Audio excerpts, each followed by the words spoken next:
இதுதாங்க முடவாட்டுக்கால். இது வந்து கிடைக்கிறது ரொம்ப ரிஸ்க்குங்க. எப்படின்னு பார்த்தீங்கன்னா இது மலை பிரதேசத்தில் தான் கிடைக்குங்க. இது 2-3 மாசமா ட்ரை பண்ணி என் கைக்கு இப்பதாங்க கிடைச்சிருக்கு. இது நன்மைகள்னு பார்த்தீங்கன்னா ஏராளம். முடக்கு வாதத்தினால கை கால் வலி இடுப்பெல்லாம் வலி இருக்கிறவங்க இருப்பாங்க. 2 வயசாகி குழந்தைங்க வந்து நடக்காம இருப்பாங்க. அதே மாதிரி நம்மளுக்கு சிலருக்கு இடுப்பு வலி கை கால் வலி எல்லாம் இருக்குங்க. இந்த முடவாட்டுக்கால் சாப்பிட்றப்ப அது எல்லாமே ரிலீஃப் ஆகுங்க. எப்படி செய்யலாம்னு பார்த்துடலாங்களா? இந்த தோலெல்லாம் நீக்கிட்டுங்க நல்லா துருவி எடுத்துக்கலாங்க. இந்த முடவாட்டுக்காலோட நன்மைகள் வந்து 4000 நோய்களை குணப்படுத்துற சக்தி இந்த முடவாட்டுக்காலுக்கு இருக்குங்க. இதை நல்லா துருவி எடுத்துக்கலாம். 2 நாள் வெயில காய வச்சு எடுத்துக்கலாம். நல்லா 2 நாள் காய வச்சு எடுத்தாச்சு. மிளகு, காய வச்ச பூண்டு இதையும் வறுத்துக்கலாம். வெள்ளை எள்ளு, கருப்புளுந்து, கடலைப்பருப்பு,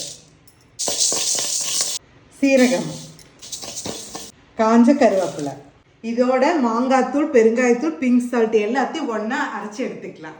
பாருங்க அரைச்சி எடுத்தாச்சு. இது தோசை மாவோட கலந்து தோசை ஊற்றிக்கலாம். இப்போ தோசை ஊற்றிக்கலாம்.